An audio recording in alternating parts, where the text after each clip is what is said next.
그럼 이거를 어디다가 지금 잘 써야 되냐? 저희 인생 최후의 숙제입니다. 포르쉐 아는 오빠한테 중고로 산다. 네.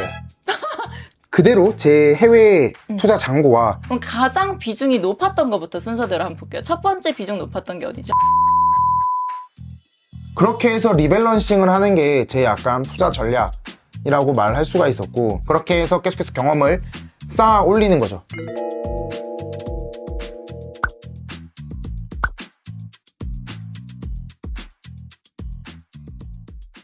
안녕하세요. 네, 김이나 컨설턴트 그리고 최필주 대표입니다. 네, 여러분 오늘 저희가 또 현실적으로 자수성가 될 수 있는 방법에 대해서 조언을 좀 들어보려고 하는데요. 대표님. 네. 제가 사고를 쳤습니다. 저 어떤 사고를 치셨을까요? 대표님 말씀을 듣고 친 사고니까 책임지셔야 됩니다. 네네. 제가 딱 은행에 가서 대출을 1억 받았습니다. 네네. 아, 받으라고 하셨죠? 네, 맞아요. 너무 잘한 선택인 것 같아요. 진짜요? 네네. 전 지금 직장밖에 믿을 것이 없는데 신용대출 뭐 마통 이런 거 해가지고 1억 지금 대출을 받았어요. 이자 비용이 지금 100만 원씩 직장 다니면서 내야 되는 상황이에요. 그럼 이거를 어디다가 지금 잘 써야 되냐? 저희 인생 최후의 숙제입니다. 제가 생각했을 때 3가지 방법이 있습니다. 네. 첫 번째, 삼성전자에 몰빵한다. 네네네. 두 번째, 인생 한 번 포르쉐 네. 1억에 못 사니까 아는 오빠한테 중고로 산다. 네. 3번, 우리 집 근처에 오피스텔이 있어요. 어떻게 깎든지 해가지고 네. 들어가서 거기서 햇밥만 먹으면서 산다. 아, 어떤가요? 정말 아이러니하게도 네? 저희가 맞춘 것도 아닌데 네. 제 주변에 한 명씩 다 있었던 것 같아요. 그렇게 선택을 하신 분들이 정말 한 명씩 다 있었고, 그 아련한 표정은 뭐죠? 네. 3명 다 엄청난 후회를 하셨거든요. 그래서 제가 또 감히 또 말씀드릴 수 있는 거는 네. 삼성부터 이제 살펴보면 네. 삼성의 사례는 저였어요.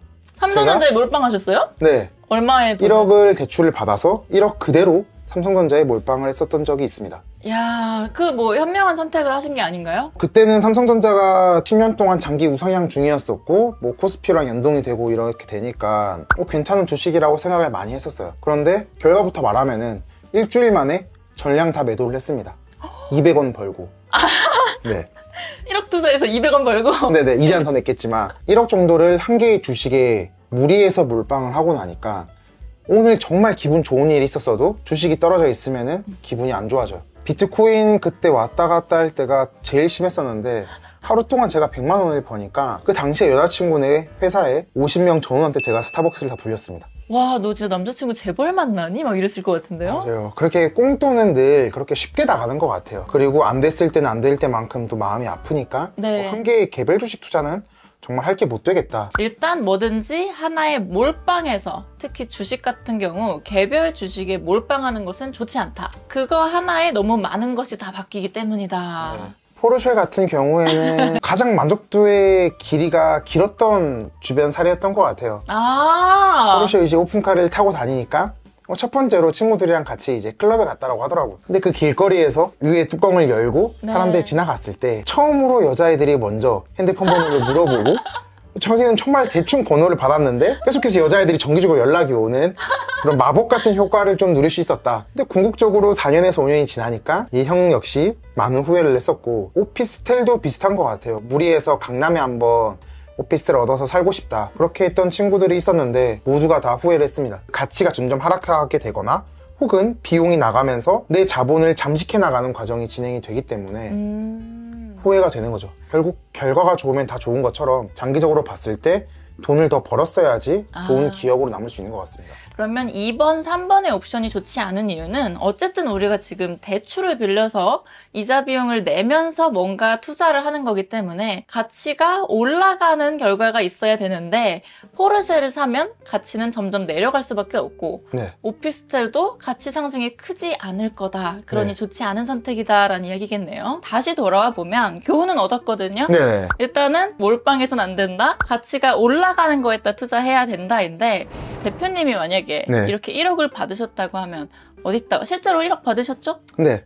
제가 작년 11월에 1억을 받았습니다. 최근에 받으셨네요. 그러면 그렇죠.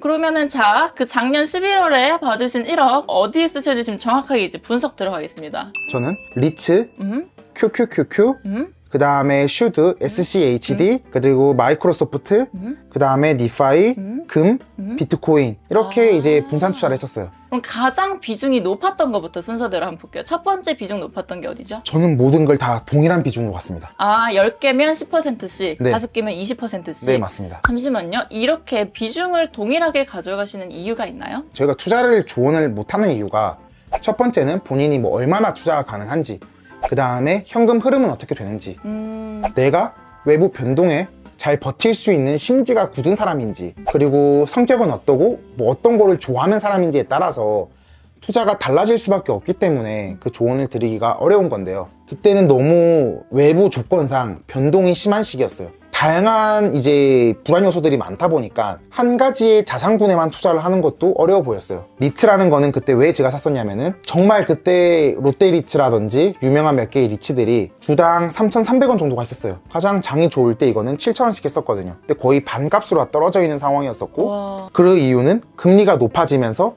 리츠는 이제 부동산에 종합적으로 투자를 하는 상품인데 당연히 대출이 많아지니까 수익률은 떨어지겠죠. 근데 3,000원대가 되더라도 수익률은 6%에서 7% 정도가 맞춰졌었고 많이 떨어졌으니까 앞으로 올라갈 여지가 충분하다라는 느낌으로 저는 이제 리츠를 샀었고, QQQQ는 테크가 지금 주도하는 시장이라고 판단을 했어요. AI가 나오고 모든 것들은 소비재나 다른 것보다는 과학 기술에 의해서 삶이 계속 변화가 되겠다, 그런 생각과 동시에 지금도 환율이 안 좋지만 그때도 거의 1,300원대 후반을 바라보고 있었기 때문에 원화를 가지고 있는 것 자체가 리스크일 수 있겠다. 그 판단 때문에 미국 나스닥 주식에 저희가 분산 투자를 하게 됐었고, SCHD는 미국에 배당을 많이 하는 기업들 탑 100을 뽑아서 투자를 네. 하는 상품이에요.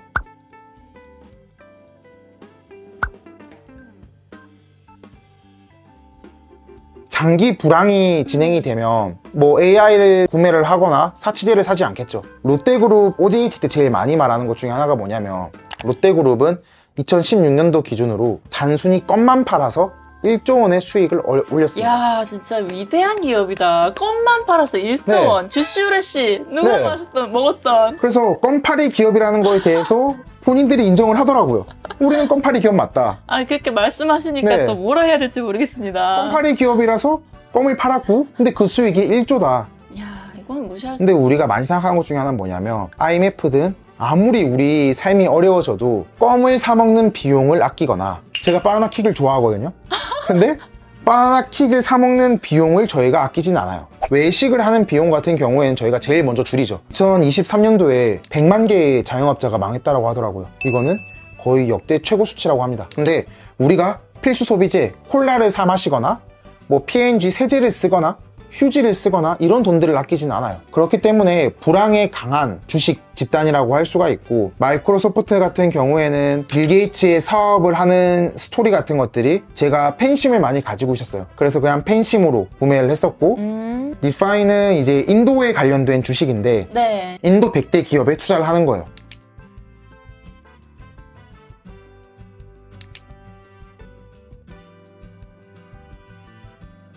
굉장히 장기적 관점으로 이때 투자를 네. 하셨네요. 분명히 어딘가에 제조회사가 필요한데 제일 떠오르는 게 인도니까 또 인도가 그때 많이 떨어져 있었어요. 그래서 인도를 이제 투자를 하게 됐었죠. 그다음에 마지막으로는 금과 비트코인이라고 했었는데 이거는 계속해서 인플레가 강해질 때 금에 투자해야겠다고 생각을 하고 금 통장을 계산을 해서 금에 투자를 했었는데 비트코인이 더 많이 오르더라고요. 근데 그때 경험을 가지고 생각을 했던 게 21세기에 이제 안전한 자산은 금이 아니라 비트코인이구나. 그때가 하나당 한 2천만 원, 3천만 원 정도 했었어요. 저는 이렇게 진행이 되고 있으면 한 가지의 자산군이 너무 많이 올랐다. 한 50%가 올랐어요. 그럼 전 무조건 팝니다.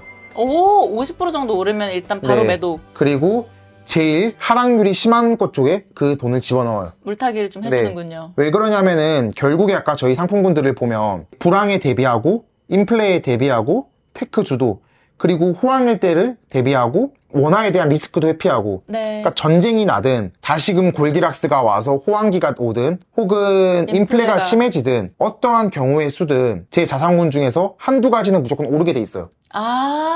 이게 가장 중요하거든요. 네. 지금 균형이 맞거든요. 네, 그렇게 해서 리밸런싱을 하는 게 제 약간 투자 전략이라고 말할 수가 있었고 그렇게 해서 계속해서 경험을 쌓아 올리는 거죠. 뭐뭐에 대비해서 네. 그러니까 인플레에 대비한 거 하나, 그다음에 금이라든지 이런 것도 원화 평가절하에 대비하는 거 하나, 뭐 금리에 대비하는 거 하나, 이렇게 대비하는 거 위주로 분산 투자를 해두시는 게 저는 굉장히 중요한 네. 포인트인 것 같고, 그 중에 뭐 하나가 오르면 내려간 걸 오히려 받쳐주는 데 쓰자라는 것도 균형이 중요하기 때문이라고 이해가 됩니다. 맞을까요? 맞아요. 그리고 한 가지가 지금 빠져 있는데 그게 어떤 걸까요? 제가 계속해서 언급을 했었어요. 부동산 아니에요? 아니요. 부동산 아니죠. 삼성전자나 SK하이닉스가 안 보입니다. 네. 그건 아니었지만 좋은 또 포인트인 것 같아요. 네. 분산 투자를 할 때 네. 삼성전자, SK하이닉스 결국 같은 테크 군에 속해져 있고 같은 반도체 군이란 말이에요. 이거는 분산 투자가 아니에요. 같은 군에서 삼선 사느니 뭐 사느니는 큰 의미 없다. 그렇죠. 근데 금과 예를 들어서 마이크로소프트 같은 경우에는 명백하게 다르죠.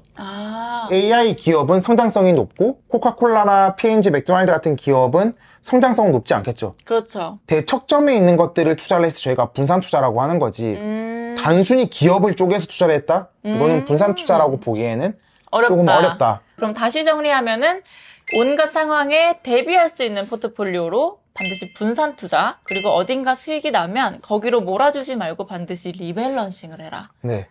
제가 잘 배워갑니다. 제가 좀 알차게 굴릴 수 있을 것 같아요. 네. 이런 생각을 할 수가 있습니다. 매가가 원래 평당 1,000만 원이었는데 여기가 너무 인기가 좋아서 평당 1,500, 2,000, 3,000이 된 거예요. 근데 많은 사람들이 자꾸 올라가면은 빨리 사야겠다라고 해서 덥석 사게 되고 이게 상투인 경우들이 꽤 많아요. 상투 물리면 얼마나 마음 아프다고요, 정말. 그런데 이렇게 내가 5,000만 원을 투자를 했을 때 리츠에 넣으면 최소 내가 5%의 수익은 받을 수가 있네. 이거에 대한 합의점이 스스로가 서 있다라고 한다면은 그 매매가가 높아져서 수익률이 5%보다 떨어지게 되는 순간 나는 투자 안 해. 이렇게 말할 수가 있는 거죠. 포인트는 또 이거네요. 분산 투자하고 저평가할 때 우리가 극복해야 할 게 사실은 심리적인 요인이 굉장히 크군요. 뭔가 불안해가지고 하는 투자 아니면 급할 때 하는 투자 이런 거를 좀 안 해야 되고 맞아요. 그럴 수도 있으니까 또 우리가 의지가 약하니까 그 불안감을 없앨 장치들을 잘 마련해 놓는 게 중요하다고 할 수 있겠네요. 그리고 저는 한편으로는 그런 게 생기려면 그만큼 경험이 필요한 것 같아요. 처음에 투자를 하면서 내가 이런 원칙까지 다 가지고 가겠다라는 거는 조금 욕심일 수 있는데 방송 보시면서 계속 경험을 쌓으시면 반드시 이 단계로 갈 수 있다라고 생각이 듭니다. 그러면 잠깐 꼬리 질문 하나 있는데요. 아까 그런 리츠나 슈트 이런 데에다 투자를 하셨는데 그런데 투자하려면은 그냥 주식 거래할 수 있는 앱만 있으면 할 수 있는 건가요? 네, 저희가 이제 MTS라고 모바일 기반으로 이제 트레이딩 서비스를 제공하는 거는 이제 다양한 증권사들이 다 제공을 하고 있어요. 근데 다들 고객 유치를 해야 되기 때문에 마치 핸드폰을 파는 것처럼 증권사들도 출혈 경쟁을 많이 하고 있습니다. 3개월 동안 수수료 받지 않겠다. 지금이네요. 네, 해외 거래를 했을 때 수수료 안 받고 뭐 환율 우대는 어떻게 해주겠다. 이게 엄청난 출혈 경쟁이에요, 사실상. 근데 고객을 확보해 두면은 지속적으로 이용을 하면서 저희가 하나의 어플리케이션에 친숙해지게 되면 바꾸는 것도 쉽지가 않거든요. 그렇죠. 그래서 장기 충성 고객을 만들려고 계속해서 이벤트를 하고 있는데 그때마다 저희가 조회를 해보고 가장 혜택이 좋은 어플리케이션을 사용을 하면은 좋을 것 같고 어느 정도 투자 금액이 쌓였다라고 하면 사실상 옮겨 다니는 것보다는 익숙한 프로그램을 사용하는 게 좀 정신건강에 더 좋지 않을까 생각을 해봅니다. 네, 그럼 요거 보시는 분들은 이제 1억 원 대출도 받았다라고 하시면 일단 MTS를 깔고 분산 투자할 수 있는 나만의 포트폴리오도 한번 세워보고 이제 그럼 그 다음에 투자에 있어서 다른 기본적인 사항, 특히 이제 부동산 관련한 거 대해서도 다음 강의에서 또 설명을 들어보도록 하겠습니다. 네, 알겠습니다.